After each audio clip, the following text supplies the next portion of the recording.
The bonus notification lit up Reina's phone at exactly 9:47 p.m. on a Tuesday, and everything changed in the span of a heartbeat. I watched her face transform as she read the number. Twice my annual salary deposited in a single electronic transfer. Her expression shifted from surprise to something harder, more calculating. "Well," she said, setting the phone down with deliberate precision on our granite kitchen counter, "this changes things, doesn't it?" I was loading the dishwasher, same as every night for the past 8 years. Same routine, same rhythm we'd built together when we were both scraping by on entry-level paychecks and shared dreams.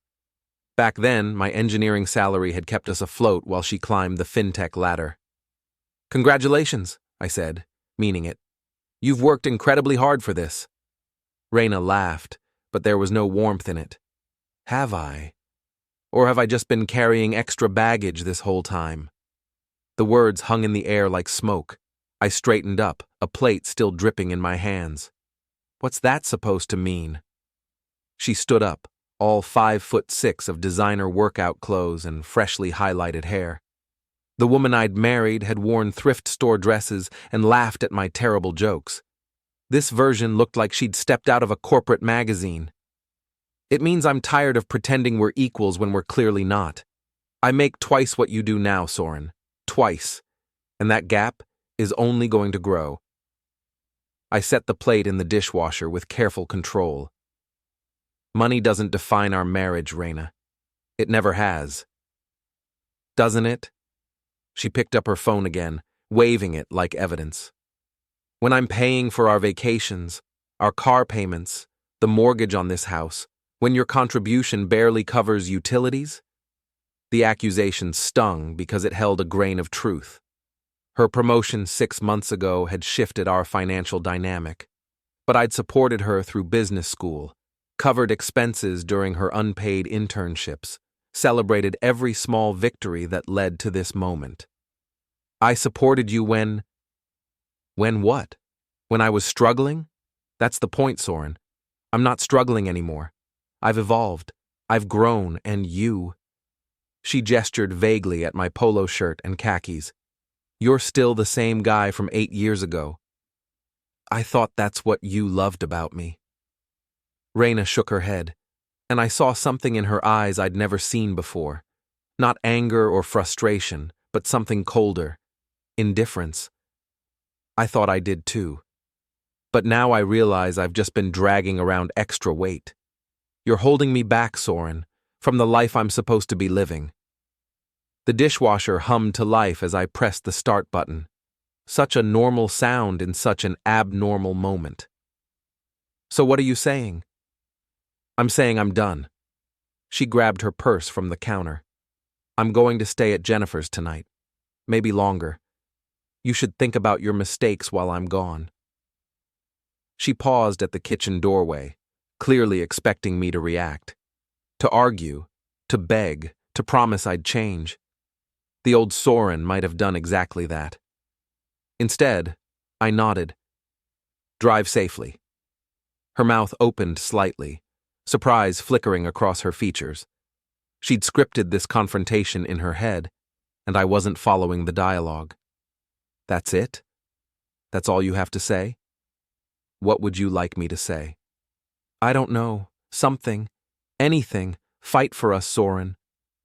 I looked at her standing there in our doorway that I'd painted 3 times because she couldn't decide on the right shade of blue.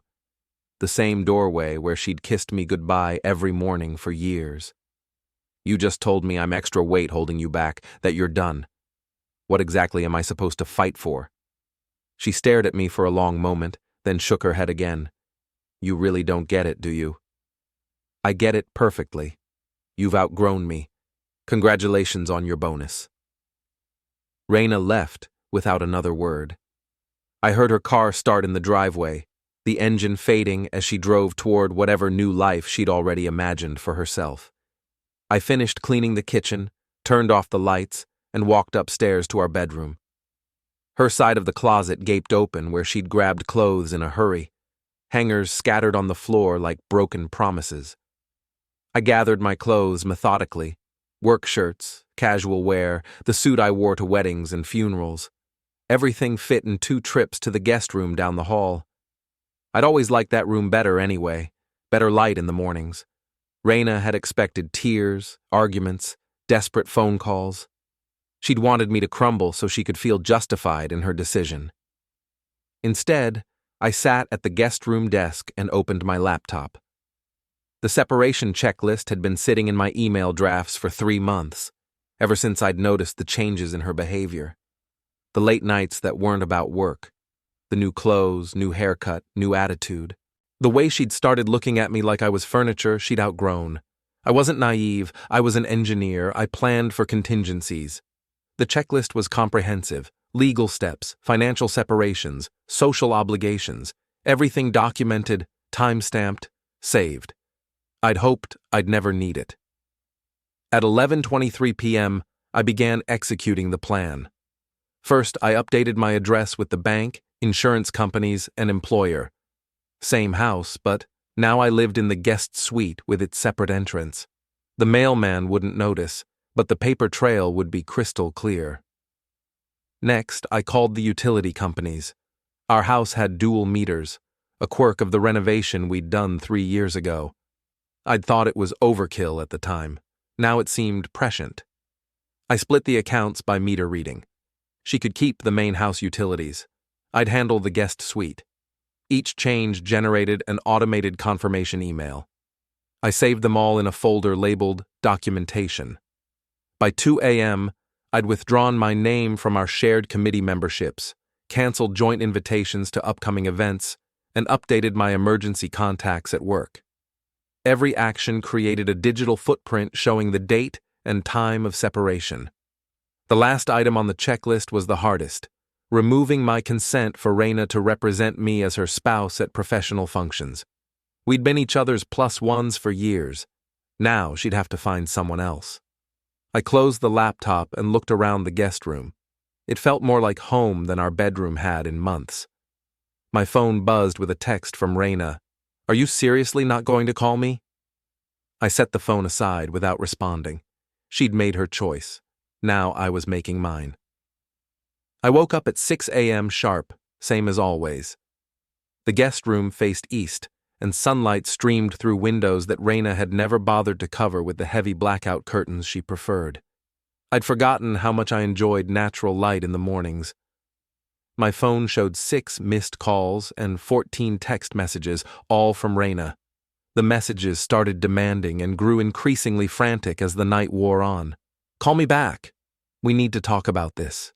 You're being ridiculous. I didn't mean it the way it sounded. Soren, answer your phone." The last one, sent at 4:47 a.m.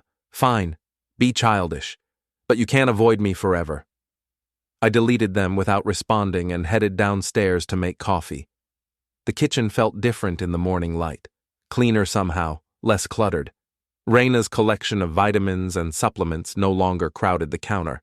Her expensive coffee maker sat silent while I used my old French press. The coffee tasted better than it had in months. At 8:15, my phone rang. Elias Morrison, my best friend since college and the only person who'd seen through Reina's transformation before I was ready to admit it. "Heard through the grapevine that your wife spent the night at Jennifer's place," he said without preamble. "Want to talk about it?" Word travels fast. "Jennifer's husband plays poker with my neighbor. Small world. You okay?" I poured coffee into my favorite mug, the one Reina always said was too ugly for company. "I'm fine. Better than fine, actually." "That's either very good or very bad. Which is it?" "Reina called me extra weight last night. Said she was done dragging me around." Elias was quiet for a moment. He'd been a police detective for 15 years before retiring early, and he knew when to listen. "What did you do?" "Moved to the guest room and started the separation process." "You had a separation process ready?" "I'm an engineer, Elias. I planned for system failures." He laughed, but it wasn't entirely amused. "Jesus, Soren, how long have you been planning this?" 3 months. Ever since she started coming home late with stories that didn't add up." "You think she's cheating?" The question I'd been avoiding crystallized in the morning air. I think she's been planning her exit strategy for a while. Last night just gave her the excuse she needed. And you're okay with that? I looked around the kitchen. My kitchen now, I supposed. You know what? I really am. For the first time in months, I feel like I can breathe. After Elias hung up, I showered and dressed for work. My usual routine, but everything felt lighter somehow. No waiting for Reina to finish her elaborate morning ritual. No tiptoeing around her mood swings. No pretending everything was fine when it clearly wasn't. I was halfway to my car when I heard heels clicking on the driveway behind me. Soren, wait. Reina looked like she'd slept about as well as her text messages suggested. Her makeup was perfect as always, but her eyes were red-rimmed and puffy. We need to talk. I'm going to work. Call in sick. This is more important. I clicked the car remote, and the locks disengaged with a soft chirp. Is it? Yesterday you told me I was holding you back. Today you want to talk. Which version of Reina am I supposed to believe? I was upset about the bonus. I said things I didn't mean. Did you? I opened the car door but didn't get in. Because you sounded pretty clear about your feelings. She stepped closer, and I caught a whiff of her expensive perfume mixed with Jennifer's cigarette smoke. I made a mistake. I was overwhelmed and I took it out on you. Can't we work through this? Work through what, exactly? The part where you decided I'm not good enough for your new life? Or the part where you packed a bag and walked out? I didn't walk out. I needed space to think. And what did you conclude during all that thinking? Reina's composure cracked slightly. That I love you. That we can figure this out. The words should have meant something. 3 months ago, they would have meant everything. Now they sounded like dialogue from a script she'd rehearsed. I got your texts, I said. All 14 of them. Funny how your tone changed when you realized I wasn't going to chase after you. What's that supposed to mean? It means you wanted me to beg, to prove how much I needed you. When I didn't play along, suddenly you love me again. Her face flushed. That's not what this is about. Isn't it? I got into the car and started the engine. I have a meeting at 9. We can talk tonight if you want, but I won't be begging for anything. I backed out of the driveway while she stood there watching, her mouth slightly open like she couldn't quite process what was happening. In the rearview mirror, I saw her pull out her phone, probably calling Jennifer to dissect every word of our conversation. At work, I found an email waiting from the Riverside Country Club. Reina and I had been members for 2 years, mostly for the networking events she loved. The email was a reminder about the upcoming charity gala, the same one where Reina had planned to show off her promotion. I clicked reply and typed a brief message. Please remove my name from the guest list for upcoming events. My wife will be attending solo going forward. Send. Another email, this one from the neighborhood association. They were planning a block party and needed volunteer couples to help organize. Reina had volunteered us 3 weeks ago. I called the number listed and spoke to Margaret Chen, the association president. Hi, Margaret. This is Soren Valden. I need to withdraw from the block party committee. Oh no, is everything all right? Reina seemed so excited about it. Reina can still participate if she wants, but please remove my name from any materials. We're separated as of yesterday. Silence on the other end. Then, I'm so sorry, Soren. I had no idea. It's very recent. I just want to make sure there's no confusion about representation going forward. Of course, I'll update our records right away. Each phone call, each email, each small administrative change sent ripples through our social circle. By lunch, I'd received 3 concerned texts from mutual friends who'd heard various versions of the story. I responded to each with the same message. Reina and I have separated. Please direct any questions to her. Simple, clean, no drama, no explanations, no attempts to control the narrative, just facts. At 3 p.m., my phone rang again. This time it was Jennifer, Reina's best friend and primary enabler. "Soren, what the hell is wrong with you?" "Hello, Jennifer. How can I help you?"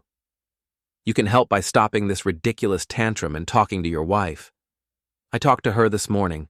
She's welcome to call if she wants to discuss logistics." "Logistics? This is your marriage, not a business transaction." I leaned back in my office chair, watching clouds drift past my window. Funny. Yesterday, Reina treated it exactly like a business transaction, calculated my worth, and found me lacking. She was upset. People say things when they're upset. They do. And sometimes those things reveal what they really think. Jennifer's voice rose. "You're being completely unreasonable. She made one comment in the heat of the moment, and you're acting like she filed for divorce." "Did she tell you what she said?" "She said you had a fight about money. She called me extra weight that she was tired of dragging around. She said I was holding her back from the life she deserved." "That's not a fight about money, Jennifer. That's a fundamental assessment of my value as a human being." The line went quiet for a moment. "She didn't tell me she said that." "I'm sure she didn't. But that's what happened. So when you're giving advice, maybe factor in the actual conversation instead of her edited version." I hung up before she could respond. The rest of the afternoon passed quietly. I focused on work, reviewed project timelines, answered emails. Normal things that felt remarkably normal. No anxiety about what mood Reina would be in when I got home. No mental calculations about whether I'd said or done something to upset her. Just work, just life, just me, making decisions without having to negotiate every choice. At 5:30, I packed up my laptop and headed home. The guest room was waiting, and for the first time in months, I was actually looking forward to an evening alone. 3 weeks into our separation, I'd settled into a rhythm that felt more natural than anything I'd experienced in years. The guest suite had become my sanctuary, a space where I could exist without constantly monitoring someone else's emotional temperature. Reina had moved back into the main house after her extended stay at Jennifer's, but we barely crossed paths. She left early for work and returned late, usually with takeout containers and the sharp click of heels on hardwood. I kept to my schedule. Coffee at 6 a.m., work by 8, home by 6, quiet evenings with books I'd been meaning to read.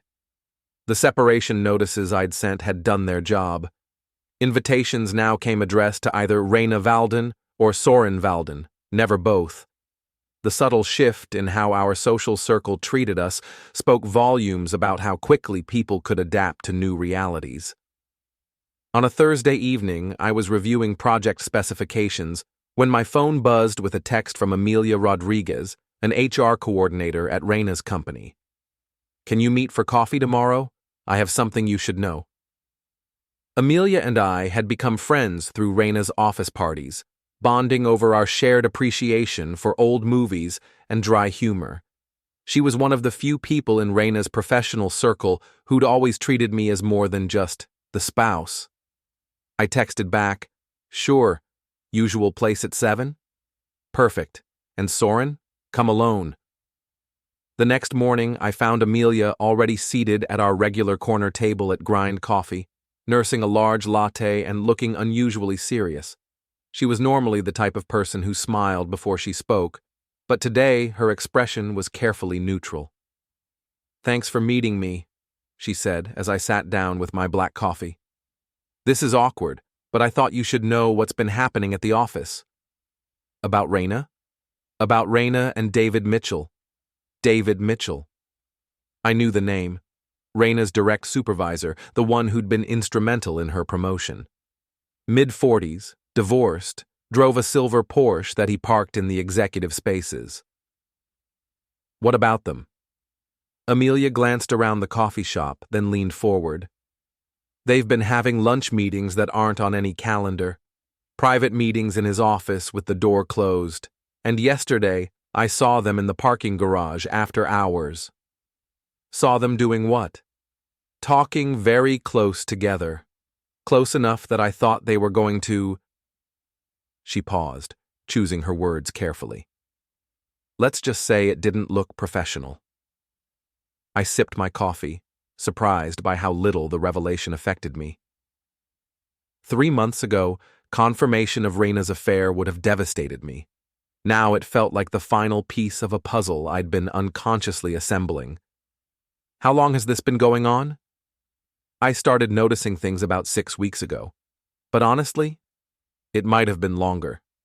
I just wasn't paying attention before. 6 weeks ago. Right around the time Reina started working late and coming home with stories about team meetings and project deadlines that never quite added up. Why are you telling me this? Amelia sat back in her chair. Because you're a good guy, and you deserve to know the truth. And because... She hesitated. Because some of the things Reina's been saying about you around the office aren't fair. What kind of things? She's been painting you as clingy and needy, says you can't handle her success.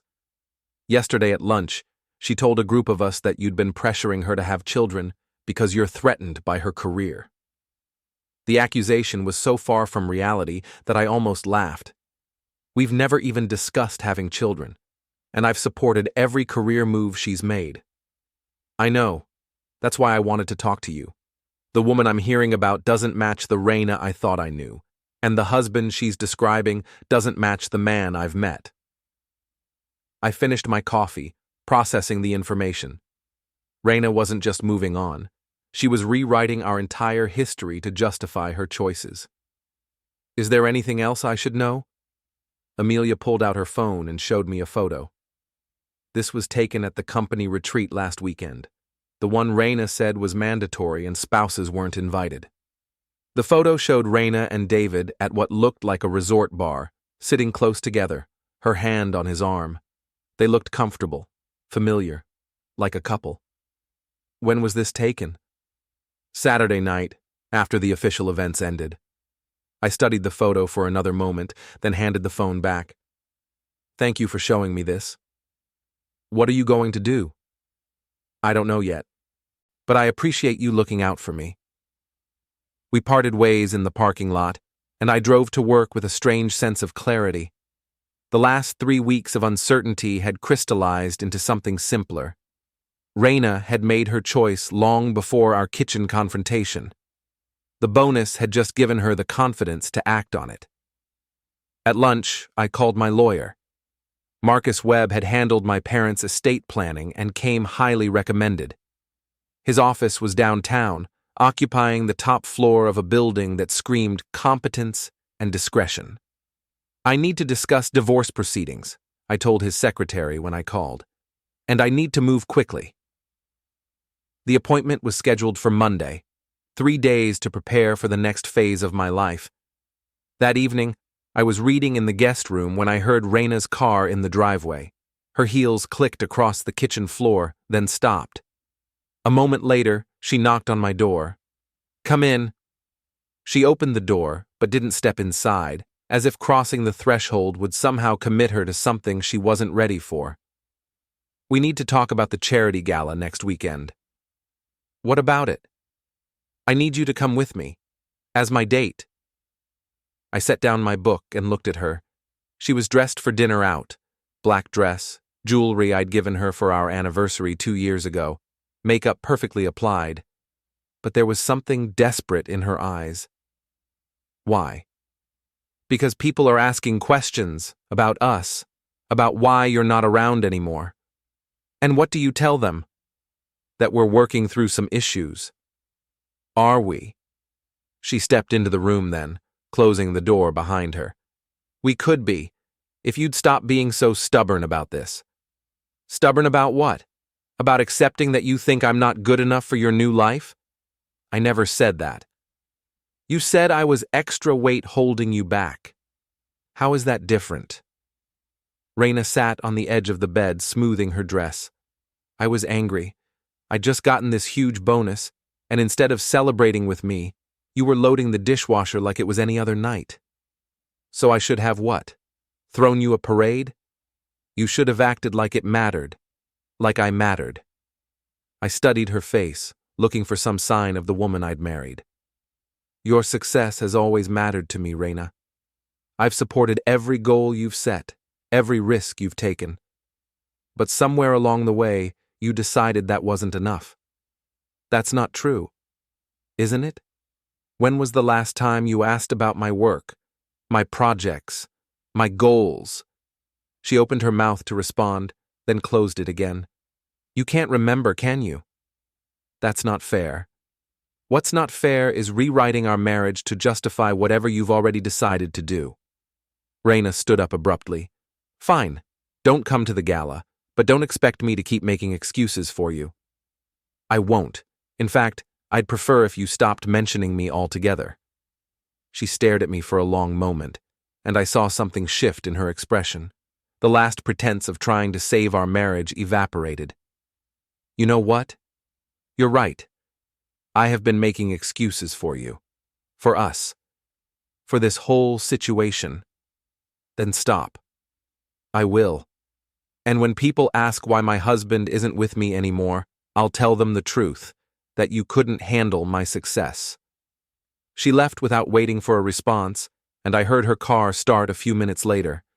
Another dinner out, another late night, another step toward the life she'd already chosen. I picked up my book and continued reading, but my mind was on Monday's appointment with Marcus Webb. It was time to stop reacting to Reina's choices and start making some of my own. The separation phase was ending. The real work was about to begin. Monday morning arrived with the kind of crisp October air that made everything feel possible. I'd spent the weekend organizing financial documents, printing bank statements, and preparing for my meeting with Marcus Webb. The process felt oddly therapeutic, reducing 8 years of marriage to spreadsheets and paper trails. Webb's office was exactly what I'd expected: leather-bound books, mahogany furniture, and the kind of quiet confidence that came with decades of experience. The man himself was younger than I'd anticipated, maybe 45, with graying temples and the sharp eyes of someone who'd seen every variation of human behavior. Tell me about your situation, he said after we'd exchanged pleasantries.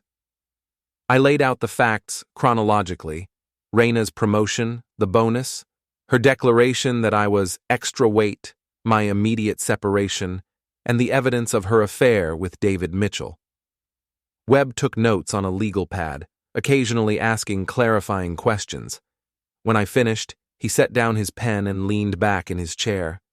How do you want this to proceed? I want a clean divorce, no drama, no fighting over assets. I just want out. What about alimony? Given the income disparity, you might have a claim. The suggestion caught me off guard. I don't want her money. Even though she'll likely argue that your lower income justifies a larger share of marital assets. What do you mean? Webb pulled out a calculator. Your wife makes roughly twice your salary now, correct? In a divorce proceeding, she might argue that her higher earning potential entitles her to a greater share of assets, including the house, retirement accounts, and any other joint property. I hadn't considered that angle. Can she do that? She can try. But we have some advantages. The timing of her affair, the fact that you initiated separation immediately after her hostile comments, and your documentation of the split all work in your favor. He opened a file folder and pulled out a form. I want you to start keeping a detailed log, every interaction with your wife, every financial transaction, every communication, date, time, witnesses, if any. Make it comprehensive. You think this is going to get ugly? I think your wife has been planning her exit strategy longer than you realize, and people in that situation often try to maximize their advantage. We need to be prepared. I left Webb's office with a retainer agreement and a homework assignment. The documentation he wanted would require careful attention to detail, something that came naturally to me but felt strange when applied to my personal life. That evening, I started the log. The entries were clinical, almost mechanical. October 14th, 6:30 p.m. Reina returned home with takeout. No verbal interaction. Observed new jewelry. Bracelet. Appears expensive. Not previously seen. October 14th, 8:15 p.m. Reina made phone call in kitchen, spoke quietly, laughed frequently, call duration approximately 25 minutes, ended call when I entered kitchen for water. October 14th, 10:45 p.m. Reina left house in evening clothes, stated she was meeting colleagues for drinks, returned at 2:30 a.m. The pattern that emerged over the next week was clear. Reina was living a double life, maintaining the pretense of our marriage while actively pursuing something else. The charity gala she'd wanted me to attend was Saturday night, and I found myself curious about how she'd handle appearing alone. On Wednesday, Amelia texted me again. Coffee tomorrow? More developments? We met at the same corner table, but this time Amelia looked almost excited. I have news, she said, sliding a manila envelope across the table. David Mitchell's wife filed for divorce yesterday. I opened the envelope to find a copy of a legal filing, Patricia Mitchell versus David Mitchell, citing irreconcilable differences and requesting immediate separation of assets. How did you get this? Patricia works in our accounting department. She's been suspicious about David's behavior for months. When she hired a private investigator, guess whose name came up? The implications hit me immediately. Reina's affair is about to become very public. More than that, Patricia is asking for half of everything, including David's company stock options. If this gets messy, it could affect his position at the firm. I studied the legal filing, noting the dates. Patricia Mitchell had been gathering evidence for at least 2 months, which meant Reina and David's relationship was more serious than casual workplace flirtation. There's something else, Amelia said. The company retreat photos? Patricia's lawyer has them, along with hotel records showing David and Reina shared a suite. The coffee shop suddenly felt too warm. Shared a suite? Registered under David's name, but housekeeping reported 2 occupants. Patricia's investigator was thorough.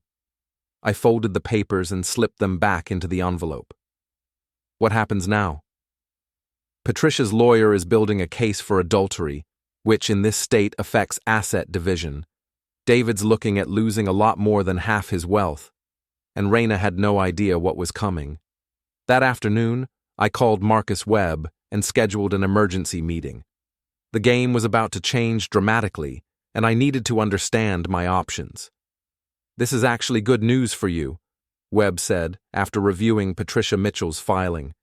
If David's wife can prove the affair, it establishes a timeline that supports your separation decision. It also suggests your wife's relationship is more serious than a casual fling. How does that help me? Because serious relationships involve planning, financial planning, living arrangements, future goals. If your wife has been making decisions based on her relationship with Mitchell, those decisions might not be in your best interest. He pulled out another form. I want to accelerate our timeline. We need to file before your wife realizes the Mitchell divorce is public and tries to control the narrative. How quickly can we move? Papers can be filed by Friday if you're ready. I thought about Reina getting dressed for the charity gala, planning to explain my absence to colleagues and friends. Thought about her late-night phone calls and expensive new jewelry. Thought about her calling me extra weight while building a new life behind my back. Do it. Webb smiled for the first time since I'd met him. Now we're playing offense instead of defense. Much better position. That evening, I updated my log with the day's developments. October 16th, 3 p.m., met with attorney, learned of David Mitchell's divorce proceedings, wife's affair now documented by professional investigator, authorized filing of divorce papers. October 16th, 7:30 p.m., Reina preparing for charity gala, observed new evening dress, professional hairstyling, no discussion of event or my absence, appeared excited about evening.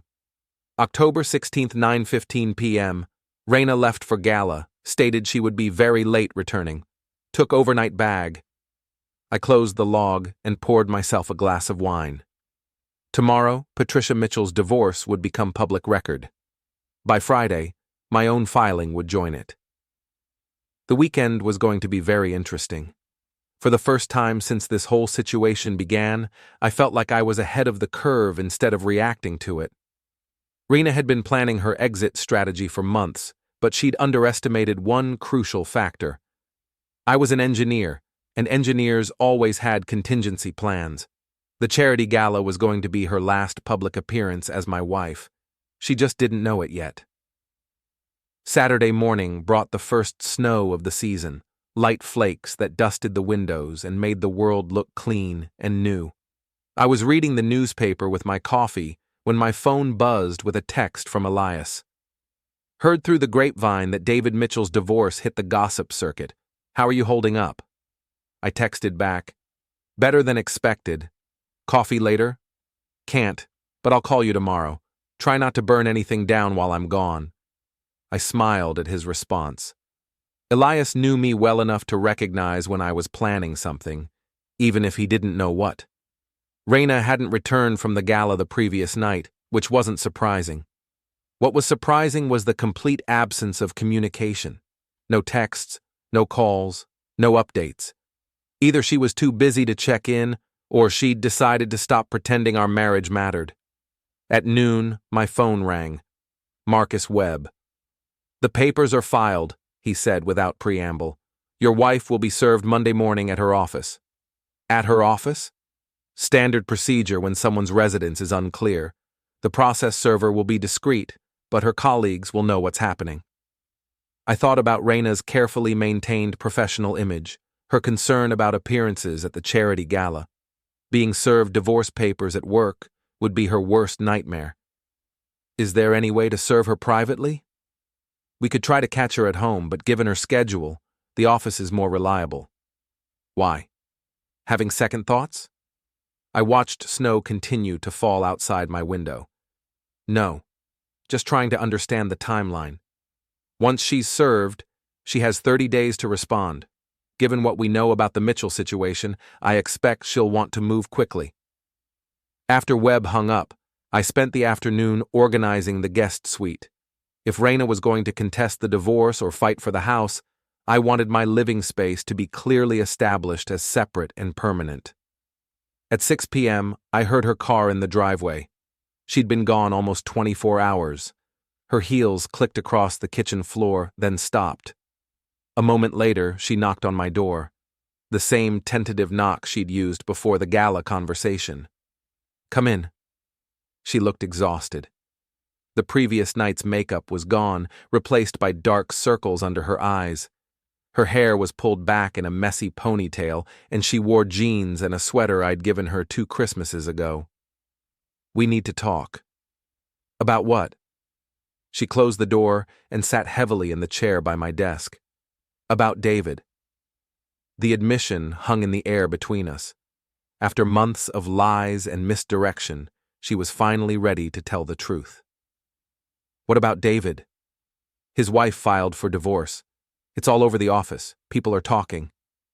And? Reina looked up at me, and for the first time in months, I saw the woman I'd married, vulnerable, uncertain, scared. And she knows about us. How much does she know? Everything. The retreat, the dinners, She trailed off, unable to finish the sentence. The hotel room? She nodded, tears starting to form. Soren, I never meant for this to happen. Which part? The affair or getting caught? Any of it. I was confused about my promotion, about what I wanted, about us. David was there, and he understood the pressure I was under. I set down my book and looked at her directly. How long? What? How long have you been sleeping with him? She flinched at the directness. 2 months, maybe a little longer. Before or after you called me extra weight? Before. So the kitchen confrontation had been theater, a performance designed to justify what she'd already been doing. Are you in love with him? The question seemed to surprise her. I thought I was, but now, she gestured helplessly. His wife is taking everything. His job is in jeopardy. The whole situation is falling apart. And you're realizing he's not the upgrade you thought he was. That's not fair. Isn't it? You traded our marriage for someone with more money and status. Now that his status is threatened, you're having doubts. Reina wiped her eyes with the back of her hand. I made mistakes, huge mistakes, but we can work through this. Can we? Because 2 hours ago you were planning to keep lying about it. I was scared. Of what? Losing David or losing your safety net? She stared at me for a long moment. What's that supposed to mean? It means you want to keep me as backup while you figure out if David's worth the scandal. If his divorce gets ugly and his career suffers, you'll come back to our marriage like nothing happened. If he comes out ahead, you'll leave me for him. That's not what this is. Then what is it? She stood up and started pacing the small room. It's me trying to save our marriage. Our marriage ended the night you called me extra weight. Everything since then has just been paperwork. Don't say that. I picked up my book again, signaling that the conversation was over. You should probably call a lawyer, Reina. Things are about to get complicated. She stopped pacing. What do you mean? I mean, Patricia Mitchell isn't the only one filing for divorce. The color drained from her face. Soren, no. Papers will be served Monday morning. You can't do this. Not now. Not when everything is falling apart. I'm not doing anything to you. I'm doing something for me. She moved toward the door, then turned back. If you file now, while David's situation is public, it'll look like revenge. Will it? Or will it look like a man who finally got tired of being treated like he didn't matter? Reina left without another word. I heard her moving around the main house for the next hour, opening drawers, making phone calls, pacing the floor above my head. At 10 p.m., she left again. This time, she took 2 suitcases. I updated my log. October 19th, 6 p.m., wife returned from charity gala, admitted to affair with David Mitchell, expressed regret about situation becoming public, asked to work through marital issues. October 19th, 7:30 p.m., informed wife of divorce filing. She expressed shock and anger, attempted to characterize divorce as revenge rather than logical response to adultery. October 19th, 10 p.m., wife departed with luggage, destination unknown. I closed the log and poured myself another glass of wine. Monday morning would bring the official end of my marriage, but the real ending had happened months ago. I was just finally ready to acknowledge it. The snow continued to fall outside, covering everything in a clean white blanket. By morning, the world would look completely different. Just like my life. Monday arrived gray and cold, with the weekend snow already turning to slush on the sidewalks. I went through my morning routine, coffee, shower, breakfast, with the calm focus of someone who'd been planning for this day for weeks. At 9:15 a.m., my phone buzzed with a text from Marcus Webb. Paper served at 9:07 a.m. Process server report subject was visibly shocked, but accepted service without incident. I was in the middle of a project review meeting when my phone started ringing.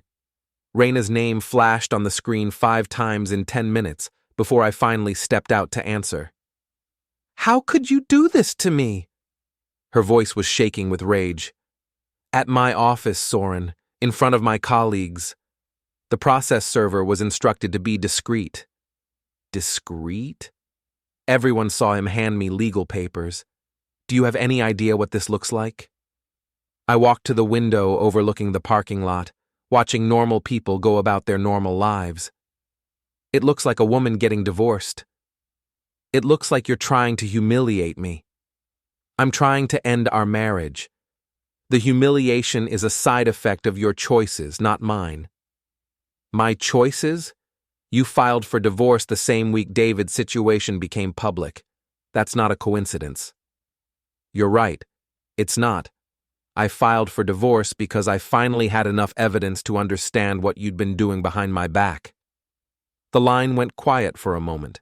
What evidence? Hotel records from the company retreat, photos of you and David together, testimony from colleagues who've witnessed your behavior. You had me investigated? I didn't have to. Patricia Mitchell's private investigator did all the work. I just benefited from her thoroughness. Reina's breathing was audible through the phone. This is insane. You're destroying both our lives over a mistake. I'm not destroying anything. I'm documenting what you already destroyed. Soren, please. Can we meet somewhere private? Talk about this like adults? We can talk through our lawyers. I'm sure you'll want to hire someone good. I hung up before she could respond and returned to my meeting. The project review continued without incident, but I found it hard to concentrate. After months of careful planning, the machinery of divorce was finally in motion. At lunch, Amelia texted, "Holy chaos at the office today. Reina left after the divorce papers arrived. David's been in emergency meetings with HR all morning. Want to grab coffee?" We met at our usual spot, but this time Amelia looked like she was enjoying herself. "I've never seen anything like it," she said, settling into her chair with obvious relish. Reina was served right in the lobby, professional guy in a suit, very polite, but everyone knew what was happening. How did she react? Shocked at first, then furious. She made some phone calls, then stormed into David's office. They had a screaming match that half the floor could hear. About what? About whose fault this was. Reina blamed David for not being more careful. David blamed Reina for not controlling her husband. It was like watching a soap opera. I sipped my coffee, processing the information. What happened after that? Reina packed her desk and left. David's been in damage control mode ever since. Word is the company's considering whether his personal drama affects his ability to do his job. And Patricia Mitchell? Still working in accounting like nothing happened. Ice-cold professional. I actually admire her. That afternoon, my phone rang again. This time it was Jennifer, Reina's best friend. "Soren, what have you done?" "I filed for divorce. I assume Reina told you that." "She's devastated. She's staying at my place, crying constantly, talking about how her life is ruined. I'm sorry she's upset, but this isn't my fault." "Isn't it?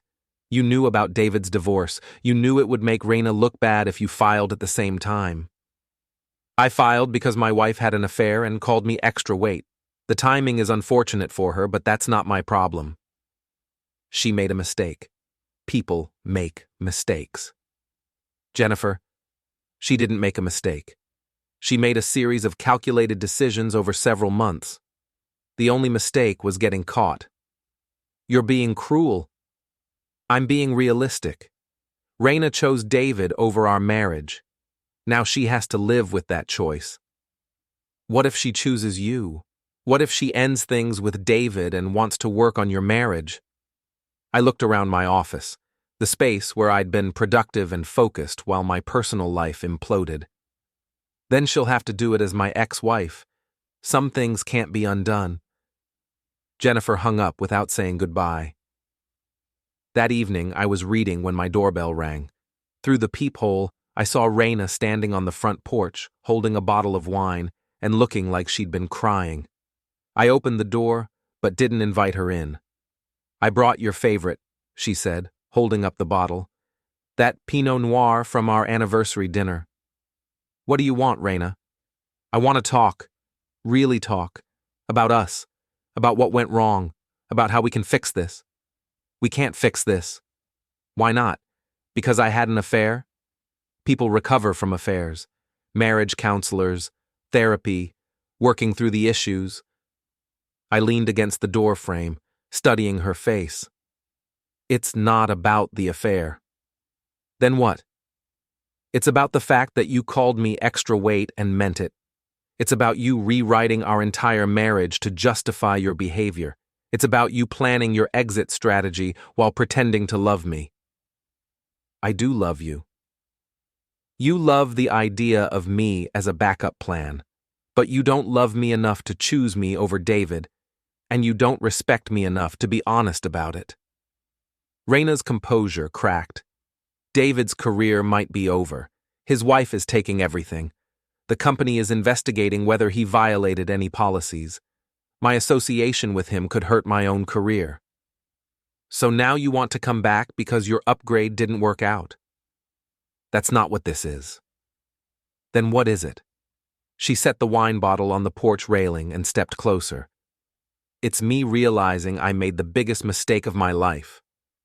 Which mistake? Cheating on me or getting caught? Cheating on you. Throwing away 8 years for something that was never real. I looked at her standing there in the cold, desperate and beautiful and completely wrong for me. Even if I believed you, it doesn't matter. I don't want to be the person you settle for when your first choice doesn't work out. You're not my second choice. I'm not your first choice either. I'm your safe choice, and I'm done being safe. I stepped back into the house and started to close the door. Soren, wait. The wine was a nice gesture, but you should keep it. You're going to need something to help you sleep. I closed the door and listened to her footsteps on the porch, then the sound of her car starting. Through the window, I watched her taillights disappear down the street. My phone buzzed with a text. I'm not giving up on us. I deleted the message without responding and went back to my book.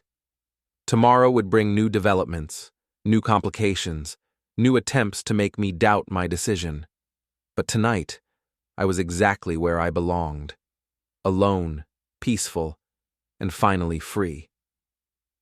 The next 2 weeks passed in a blur of legal documents, phone calls, and increasingly desperate attempts by Reina to change my mind. She tried everything: flowers delivered to my office, handwritten letters slipped under my door, surprise visits to my favorite coffee shop. Each gesture felt more calculated than heartfelt, like moves in a chess game she was determined to win. Meanwhile, David Mitchell's situation continued to deteriorate. According to Amelia's updates, the company had placed him on administrative leave pending an investigation into his conduct. Patricia Mitchell's lawyer had been thorough in documenting the affair, and the evidence was affecting David's standing both professionally and financially. On a Wednesday morning, I was reviewing project specifications when Marcus Webb called with an update. "Reina's retained counsel," he said. "Jennifer Walsh from Palmer & Associates. Good lawyer, expensive." "What does that mean for us?" "It means your wife is planning to fight. Walsh specializes in high-asset divorces and protecting professional reputations. Reina doesn't have high assets. She has a high income and stock options. More importantly, she has a reputation to protect. Walsh's strategy will likely focus on minimizing the affair's impact while maximizing your wife's financial position." I leaned back in my chair, processing the implications. "What's our counter strategy?" "We stick to the facts. Document everything, respond to their motions appropriately, and let their client's behavior speak for itself." That afternoon, I received a formal letter from Walsh's office requesting a settlement conference. The tone was professional but aggressive, suggesting that a quick resolution would be in everyone's best interest, given the sensitive nature of recent events. I forwarded the letter to Webb and went back to work, but concentration was difficult. Reina was escalating the situation, which meant she was either desperate or confident. Given what I knew about her recent circumstances, desperate seemed more likely.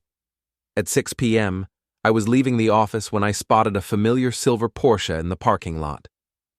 David Mitchell sat behind the wheel watching the building entrance. When he saw me, he got out of the car and walked over. "We need to talk," he said without preamble. David was smaller than I'd expected, maybe 5'8", with the kind of aggressive confidence that came from expensive clothes and a good salary. Up close, he looked tired and stressed. "About what?" "About this situation. About how we can resolve it without destroying everyone involved." "I'm not destroying anyone. I'm getting divorced." "Your timing is suspicious. Filing right after my wife's lawyer went public makes it look coordinated." I studied his face, noting the defensive posture and carefully controlled tone. "Are you suggesting I conspired with your wife?" "I'm suggesting your filing was designed to maximize damage to Reina's reputation and my career." Your career problem started when you decided to have an affair with a married colleague. My filing is just documentation. David stepped closer, and I caught a whiff of expensive cologne mixed with stress sweat. Look, we both know this situation got out of hand, but we're all adults here. We can find a way to minimize the fallout. What are you proposing? Reina withdraws her divorce response and agrees to a quick, quiet settlement. You get what you want, she protects her reputation, and we all move on with our lives. And you? What do you get out of this arrangement? I get a chance to rebuild my career without being associated with a messy divorce scandal. I looked around the parking lot, noting the security cameras and the handful of people walking to their cars. Did Reina ask you to have this conversation? This was my idea. But she knows about it. David's jaw tightened. She's concerned about how the divorce proceedings might affect both of you professionally. How thoughtful of her. This doesn't have to be complicated, Soren. You want out of the marriage, she wants to protect her career. Everyone wins. I pulled my car keys from my pocket. There's just one problem with your proposal. What's that? I don't care about Reina's reputation anymore. She should have thought about professional consequences before she decided to sleep with her boss. David's composure slipped slightly. You're making a mistake. Reina's lawyer is very good. If this goes to trial, things could get ugly for everyone. Including you? Including all of us. I unlocked my car and opened the door. Thanks for the warning, but I'm comfortable with ugly. Are you? I drove away while David stood in the parking lot, probably calling Reina to report that their intimidation attempt had failed. That evening, I updated my log with the encounter and called Webb to report the conversation. Interesting, he said after I'd recounted David's proposal. They're more worried than I thought. About what? About what comes out in discovery. If they're willing to negotiate before we've even started the process, they're hiding something significant. More significant than the affair? Could be financial impropriety, policy violations at the company, or personal behavior that would damage their careers. We need to dig deeper. The next morning brought another surprise. A text from Patricia Mitchell. Would you be interested in comparing notes? I think we might have mutual interests. We arranged to meet at a restaurant across town, away from both our workplaces. Patricia was a small, neat woman in her early 40s, with the kind of quiet intensity that suggested steel beneath the surface. Thank you for meeting me, she said after we'd ordered coffee. I know this situation is awkward for both of us. How can I help you? She pulled out a manila folder and set it on the table. My lawyer has been very thorough in documenting David's affair, but some of the evidence might be useful for your divorce as well. What kind of evidence? Financial records showing David used marital assets to pay for hotel rooms, dinners, and gifts. Credit card statements with charges that correspond to your wife's schedule. Phone records showing the frequency and timing of their communications. I opened the folder and scanned the documents. The level of detail was impressive and damning. Why are you sharing this with me? Because David and your wife have been planning their future together for months. This wasn't a casual affair. It was a calculated decision to leave their marriages and start over. She pulled out another document. This is a lease application for a downtown condo. Both their names are on it, dated 3 weeks ago. The implications hit me immediately. While Reina had been crying about her mistakes and begging for reconciliation, she'd been planning to move in with David. They're still together? Very much so. The public drama is just theater. They're hoping to minimize the financial impact of their divorces so they can start their new life with more assets. I studied the lease application, noting Reina's signature and the move-in date. This is dated after she was served with divorce papers. Exactly. While she was telling you she'd made a mistake, she was signing a lease with her lover.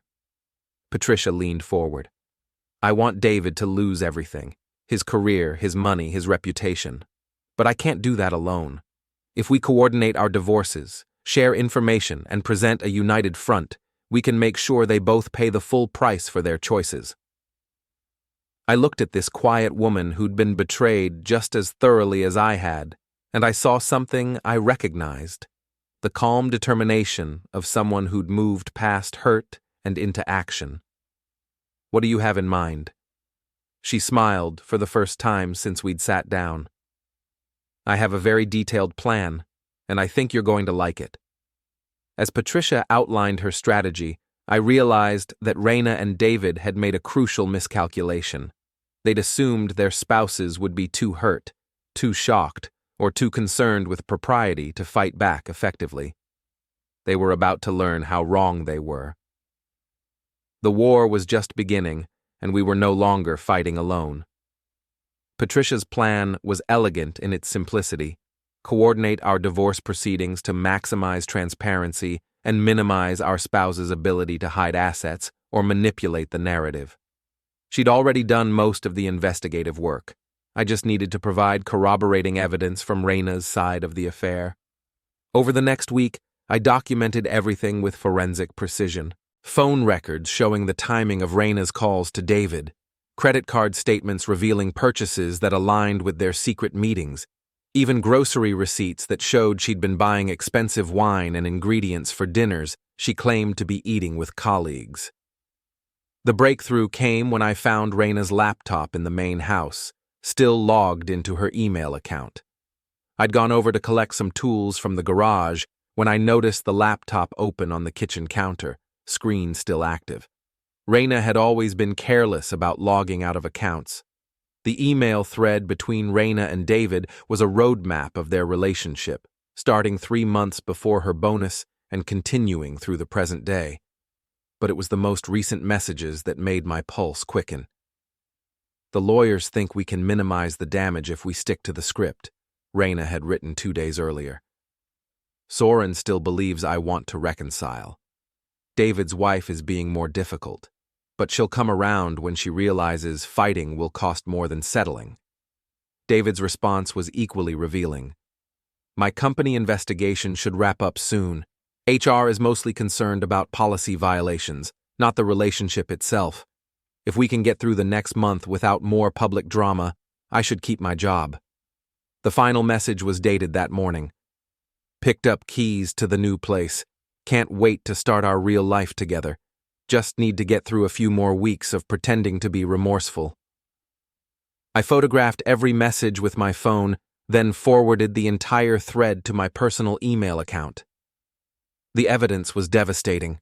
Proof that Reina's attempts at reconciliation were calculated theater, that she and David were actively planning their future together, and that they viewed their divorces as temporary obstacles rather than consequences. I called Patricia immediately. "I have everything we need," I said. "Email records, financial planning, proof that they're still together and planning their future." Perfect timing. My lawyer just received David's financial disclosure. He's claiming significant debt and reduced income to minimize alimony payments. "But you have evidence of his actual assets? Bank statements, investment accounts, even a boat he bought last month that's not listed in his filing. He's committing perjury." We agreed to meet that evening to coordinate our next moves, but first, I had a phone call to make. Marcus Webb answered on the second ring. "I have new evidence," I said. "Email records proving Reina's reconciliation attempts were fraudulent, plus proof she's been planning her post-divorce life while lying about her intentions. Send me everything. This changes our strategy completely." "How so?" "If we can prove she's been negotiating in bad faith, we can request sanctions. More importantly, we can use this evidence to support a claim for attorney fees and costs." That evening, Patricia and I met at her lawyer's office to finalize our coordinated approach. The plan was simple but devastating. File all evidence simultaneously in both divorce proceedings, making it impossible for David and Reina to claim the affairs were over or that they were committed to saving their marriages. "The key is timing," Patricia's lawyer explained. "If we file everything at once, they won't have time to coordinate their responses or create new lies. What about the company investigation into David? I asked. That's the beautiful part. Once HR sees evidence that he lied about ending the relationship, his job becomes untenable. The company can't keep an executive who commits perjury in legal proceedings. We scheduled the filings for Friday morning. By noon, David and Reina would be facing the full consequences of their choices. Thursday night, I couldn't sleep. I kept thinking about the woman I'd married 8 years ago, wondering when she'd become someone capable of such calculated deception. The Reina I'd fallen in love with had been ambitious but honest, driven but caring. This version seemed like a stranger wearing her face. At 2 a.m., I heard a car in the driveway. Through the window, I watched Reina get out of an Uber and walk unsteadily to the front door. She was clearly intoxicated. She knocked on my door 20 minutes later, still wearing the black dress and heels from whatever event she'd attended. "I know you're awake," she said through the door. "I saw your light." I opened the door but didn't invite her in. "You're intoxicated." "I'm honest.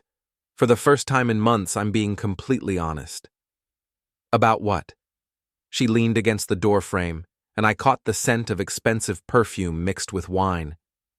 "About the fact that I've ruined everything. My marriage, my career, my reputation. All for someone who's probably going to lose his job anyway." "David? David's a coward. When things got difficult, he started talking about taking a break from our relationship until the divorces were finalized, protecting his precious career." I studied her face, noting the smeared makeup and unfocused eyes. "So you're here because he disappointed you?"